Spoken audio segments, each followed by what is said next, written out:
Hola, buenas noches. ¿Me están escuchando? Muy buenas noches, doctor. Sí, Bien. Bien. Hoy día vamos a hablar de un tema muy importante como es el cáncer de colon. ¿Ya? Quizás el cáncer de colon, como vamos a ver, es uno de los tumores más importantes, uno de los cánceres más frecuentes en los hombres y en las mujeres. Y entonces vamos a ver esto, un poquito del concepto y la epidemiología. Es la neoplasia más frecuente, tanto en hombres como en mujeres. Se dice que en los hombres el cáncer más frecuente es el cáncer de próstata, seguido del de pulmón, y después está el cáncer de colon. Y en las mujeres, el cáncer cervicouterino, el de mama y el de colon. Y en general es el segundo cáncer que produce más muertes en todo el mundo. La incidencia es de 30 a 50 casos por 100,000 habitantes. Miren, una incidencia altísima, ¿no? A ver, vamos a ver. Vamos a... 3 personas han accedido.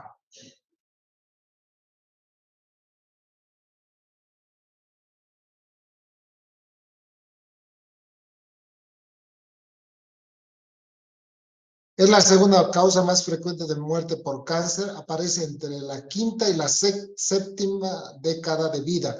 Entonces, normalmente estos cánceres aparecen, miren, son diagnosticados entre los 50 y los 70 años. Por lo tanto, si nosotros queremos hacer profilaxis, ya vamos a ver más adelante, pero si nosotros queremos hacer una prevención del cáncer, tenemos que hacer antes de los 50 años. El cáncer de recto es más frecuente en varones y el de colon derecho más frecuente en mujeres.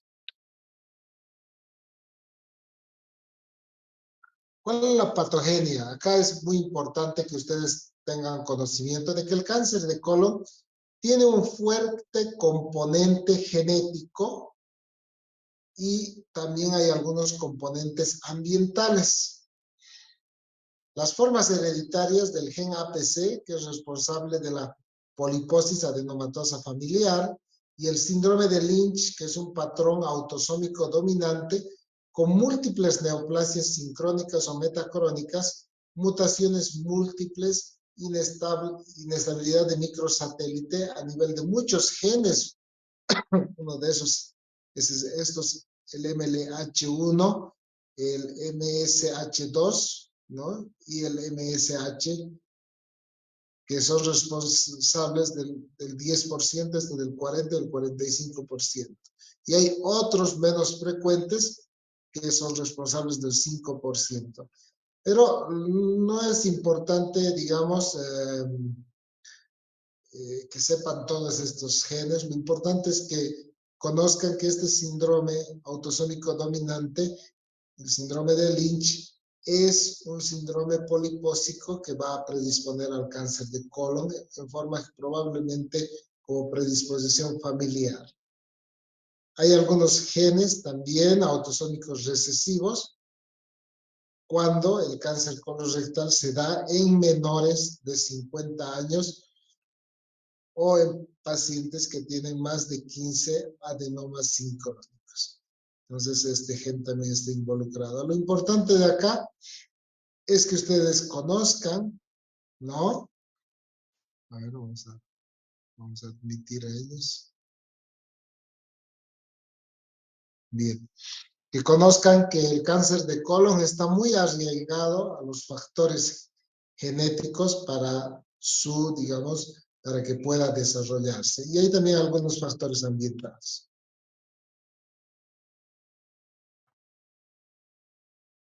Hay el cáncer de colorectal esporádico. En este cáncer colorectal esporádico tenemos la activación de unos oncogenes con el KRAS o la inhibición del del gen APC, ¿no? O la inhibición de estos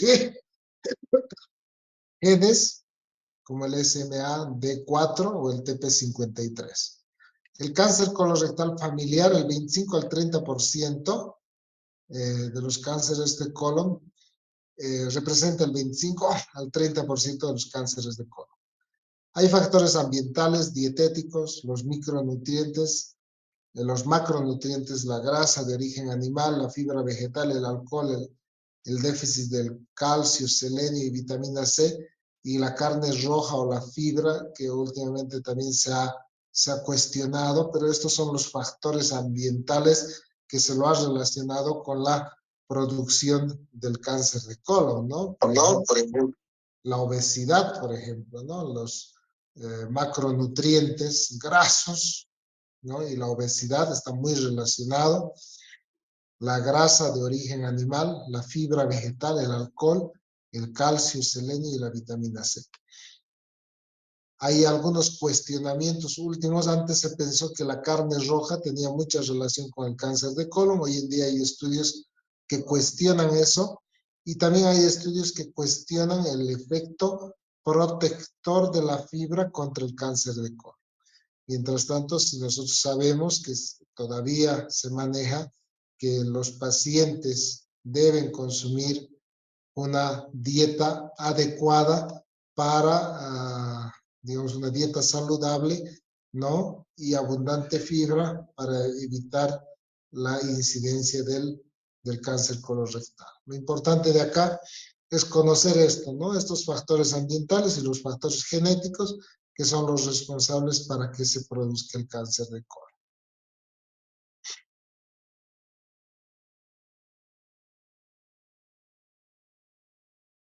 Hay algunos grupos de riesgo, las familias con síndrome de Lynch, por esto esta herencia autosómica dominante, los pacientes con poliposis adenomatosa familiar, antecedente familiar de cáncer colorectal, los pacientes con enfermedad inflamatoria del intestino, antecedentes personales de cáncer, sea sincrónico o metacrónico, ¿no? El sincrónico es la presencia de un mismo tumor al mismo tiempo en un mismo órgano. A veces encontramos 2 tumores de colon, por ejemplo. Y metacrónico es cuando aparece en el transcurso del tiempo, ¿no? O sea, puede también aparecer en el mismo órgano, en órganos diferentes. Antecedentes personales de adenoma colorectal. Los adenomas son obviamente el factor predisponente más importante para el cáncer. Antecedente personal de otras neoplasias y prácticamente la edad, que es importante factor de riesgo para la aparición de este cáncer.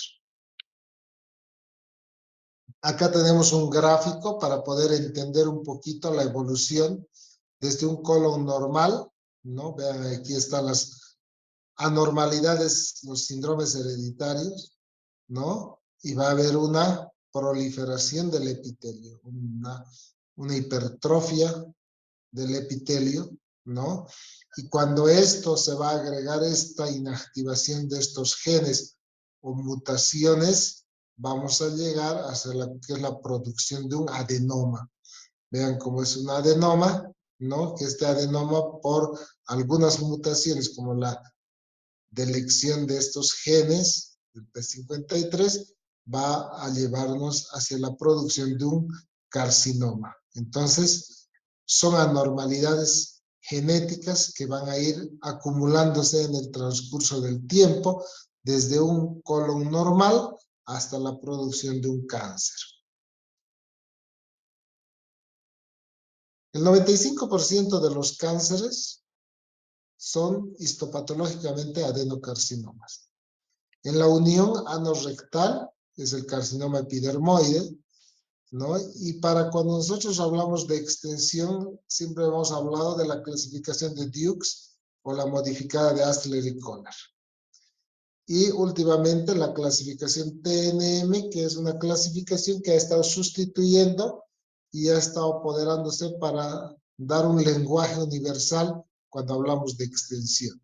Las vías de diseminación pueden ser linfáticas en el 40%, hematógenas y esto va a explicar cuando hay metástasis hepática o metástasis pulmonar, por continuidad a las asas, cuando va a ser fístulas, con continuidad a la vejiga y a la vagina, puede haber fístulas rectovaginales, rectovesicales o hacia el peritoneo, produciendo una carcinomatosis peritoneal.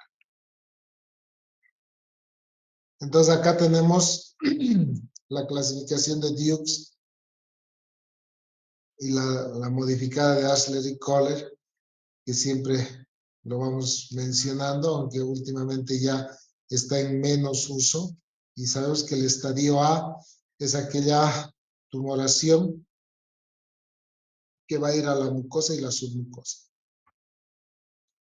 El estadio B1, cuando este tumor va a penetrar parcialmente la muscular, ¿no? Acá, por ejemplo, está la mucosa y la submucosa. La B1 parcialmente y la B2 va a sobrepasar toda la muscular. Y la C1 es la misma que la B1, pero con presencia de ganglios. Y la C2 es la misma que la B2, pero con presencia de ganglios, ¿no?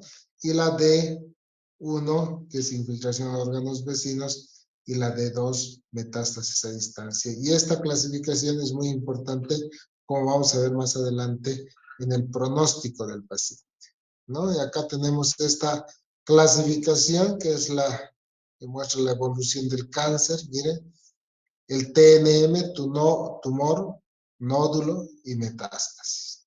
Y el T es T1, T2, T3, T4. Cuando esté invadida la submucosa, ya vamos a ver un poquito más, vamos a hablar de la submucosa, porque la submucosa es un órgano muy importante a la hora de hacer clasificaciones.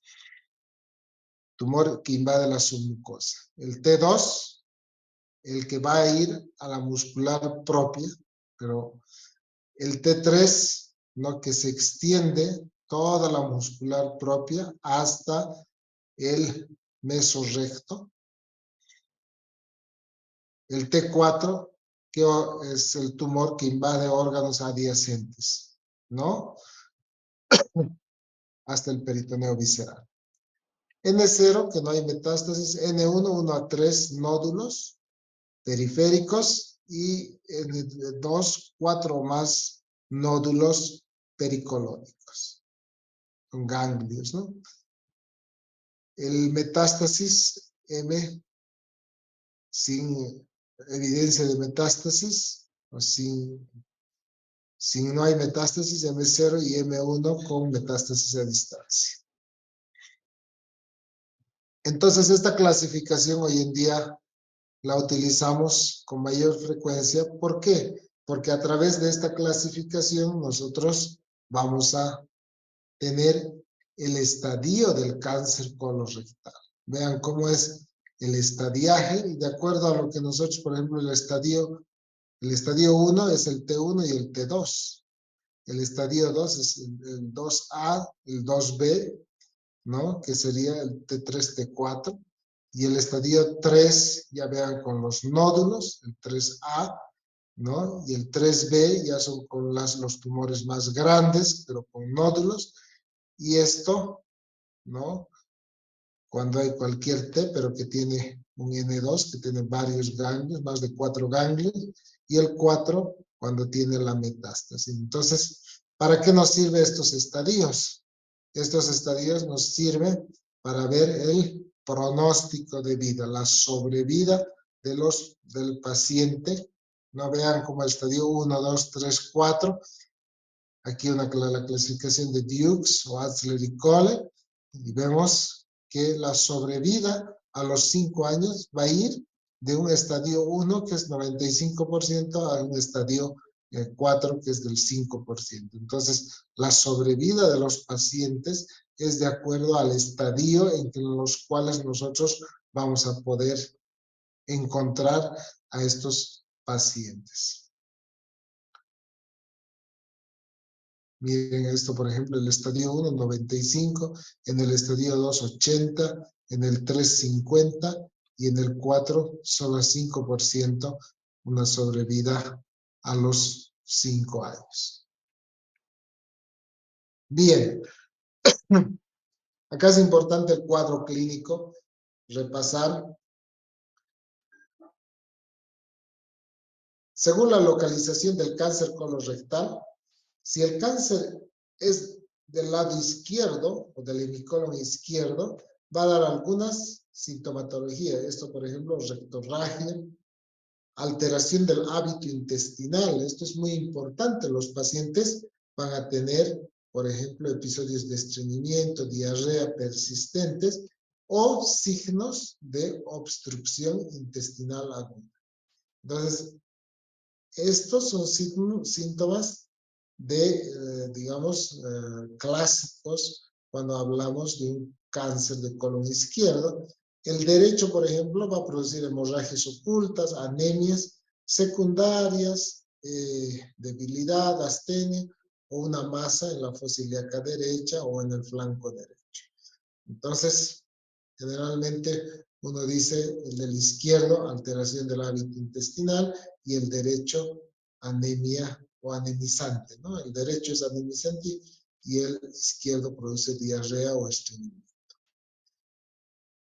El cáncer de colon rectal, cuando se ubica en la región rectoanal, va a tener pues los síntomas, por ejemplo, rectales, ¿no? Tal es el caso, por ejemplo, de tenesmo, la diarrea, el pujo, la presencia de deposiciones líquidas con moco y sangre. Cuando hablamos de fístulas rectovesicales, cuando hay fístulas hacia la vejiga, hacia la vejiga, vamos a tener aire dentro de la vejiga, infecciones urinarias repetidas. Y los síntomas generales que van a haber cuando ya la neoplasia, estamos hablando de neoplasias avanzadas, los síntomas que comprometen el estado general del paciente, anorexia, pérdida de peso, compromiso del estado general. Entonces, estos son síntomas que nos hablan de la presencia de una neoplasia avanzada.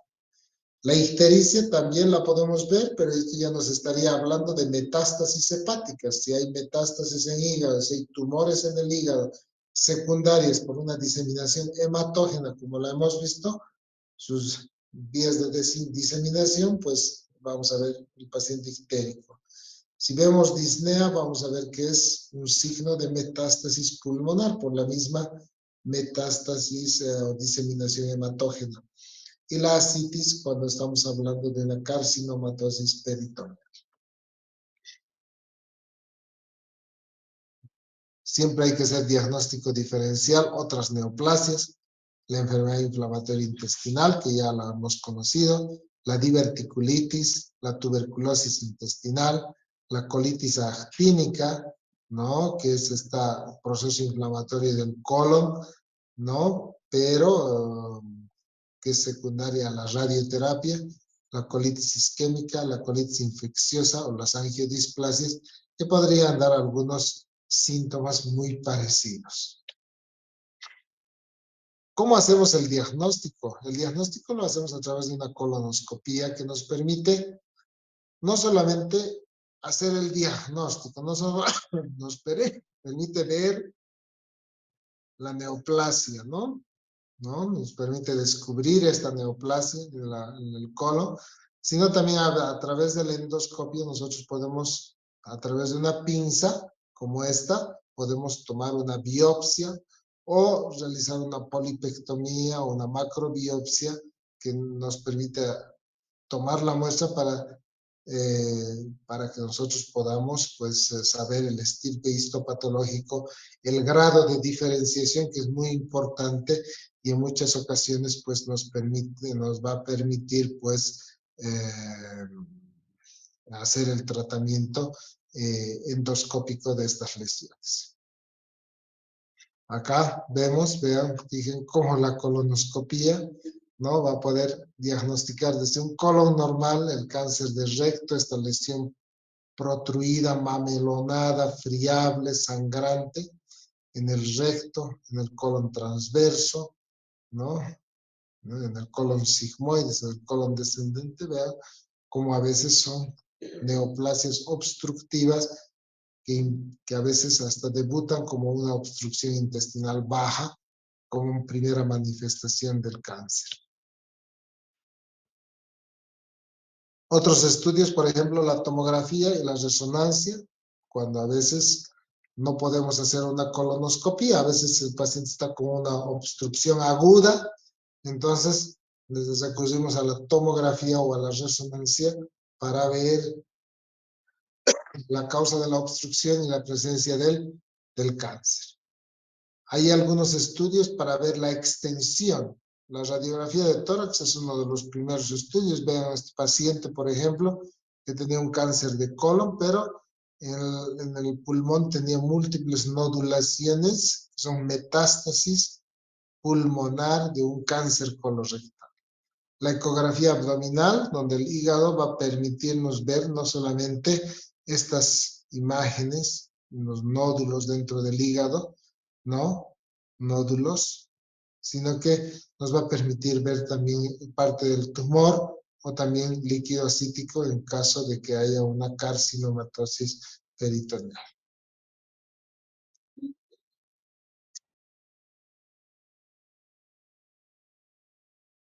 La tomografía, vean cuando se habla de extensión, ¿no? El hígado, y vamos a ver, nos va a permitir ver estos nódulos que son las metástasis, del cáncer hepático. Y la el PET scan, ¿no? Que son los marcadores, la pantomografía, que nos va a permitir ver la presencia de neoplasias y ver la extensión, no solamente la extensión, sino nos va a permitir ver el cáncer a distancia o la recidiva de los cánceres, ¿no? En este caso, por ejemplo, tenemos el vaso que estaría comprometido, el hígado, o la presencia de los pulmones también comprometidos con la neoplasia y múltiples ganglios también aquí en los ganglios inguinales. El antígeno carcino embrionario es un marcador de laboratorio. Va a ver que cuando nosotros hacemos el diagnóstico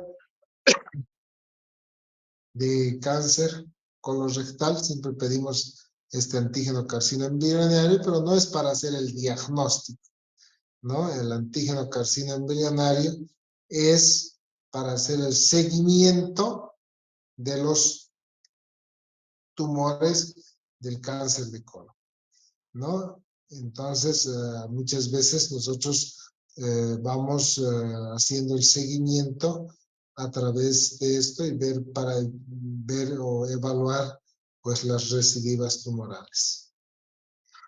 Bien, el parte del tratamiento aquí es muy, muy importante. Cuando el cáncer es superficial y cuando hablamos de un cáncer superficial, cuando este cáncer afecta solamente la mucosa, nosotros llamamos cáncer temprano, ¿no? Entonces, en este tipo de cánceres, a veces nosotros hacemos una mucosectomía, ¿no? Podemos elevar la mucosa, ¿no? Y a través de un asa hacer la exéresis. O a través de un CAP ponemos una banda, ¿no? Y eso, debajo de la banda hacemos el corte para hacer lo que se llama una mucosectomía endoscópica. Esto se hace por vía endoscópica. Acá, el tratamiento del cáncer colorectal temprano, hoy en día sabemos, miren, y esto lo que les decía, es muy importante conocer la submucosa. La submucosa, ¿no? La vamos a dividir, miren, en 1, 2 y 3. 3 partes, SM1, SM2, SM3. Entonces acá está la mucosa, la lesión está en la mucosa, pero de acuerdo a la profundidad de la lesión, pues vamos diagnosticando con SM1, SM1B, ¿no? SM2 y SM3, ¿no? De acuerdo a la profundidad. ¿Y para qué? Para ver si esta profundidad es menos de 500 micras, todavía nosotros podemos dar como curada la lesión, pero si es más de 500 micras, tenemos que ver la posibilidad de una quimioterapia porque la posibilidad de presentar ganglios es alta. ¿En qué consiste la disección? Esta es la lesión, ¿no? Se hace un marcado de la lesión se hace una infiltración, se coloca una sustancia, ¿no? En la submucosa, se eleva, ¿no? Y a través de un equipo que se llama el IT knife, pues con un cuchillo, entonces vamos cortando, ¿no? Y después vamos cerrando con una grapa el área que hemos dejado abierta. Esto se hace por vía endoscópica, ¿no? Otra vez, nuevamente, esas capas que les decía, la mucosa M1 hasta SM1, todavía las lesiones podemos darlos por curadas. Después de eso, hay que hacer otras terapias, ¿no? Por ejemplo, acá las indicaciones en colon, si el adenocarcinoma está bien diferenciado o moderadamente limitado a la mucosa, ¿no?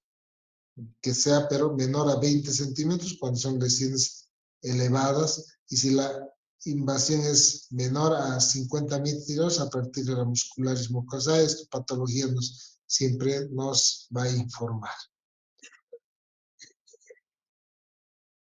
Y la cirugía, obviamente esto ya para los cánceres avanzados, hemicolectomía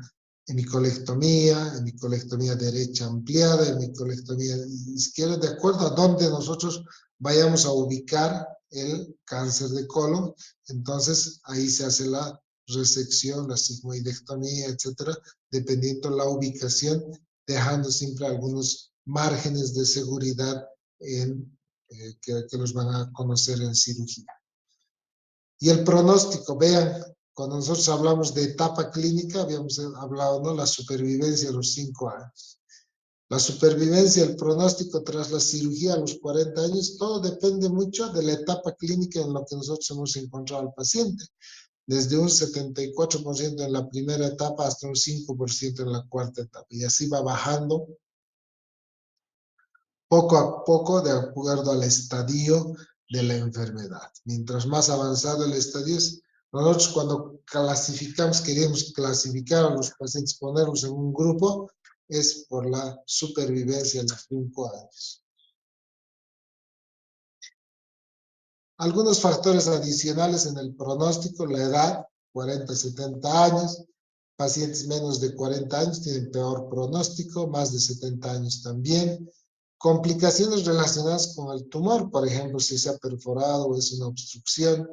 Los pacientes que tienen enfermedades asociadas obviamente tienen peor pronóstico.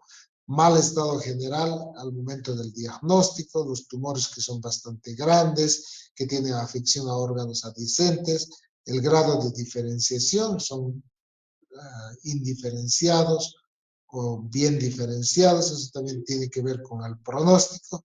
La invasión vascular linfática o perineural o el antígeno carcino embrionario basal también son factores pronósticos, y la sobreexpresión de algunos genes como estos también tienen que ver con el pronóstico o otros factores adicionales del pronóstico, no solamente el estadio, sino también estos factores que asocia, que hace que el paciente pueda tener una sobrevida mayor o menor de acuerdo al estadio en el que se encuentre.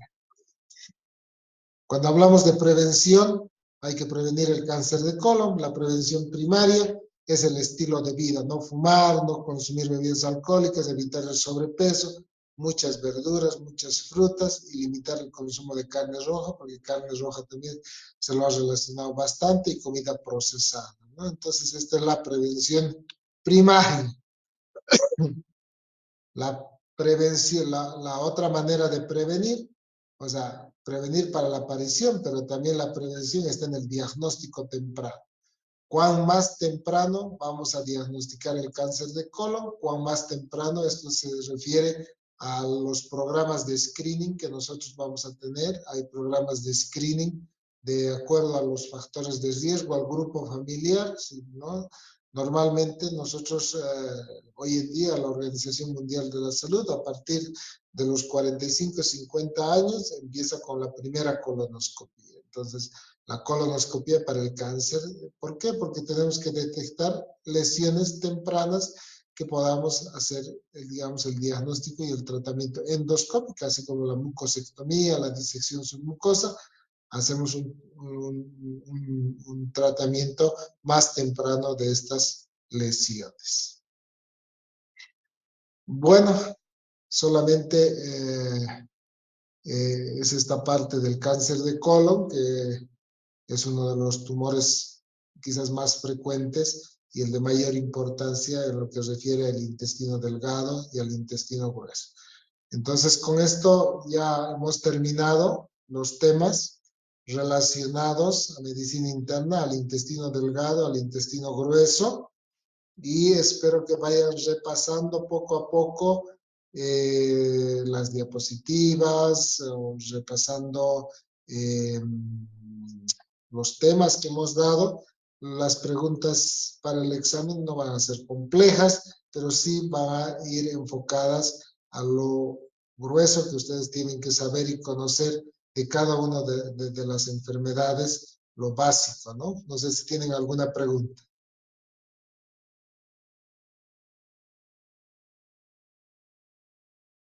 Hola. Creo que no, doctor. Doctor,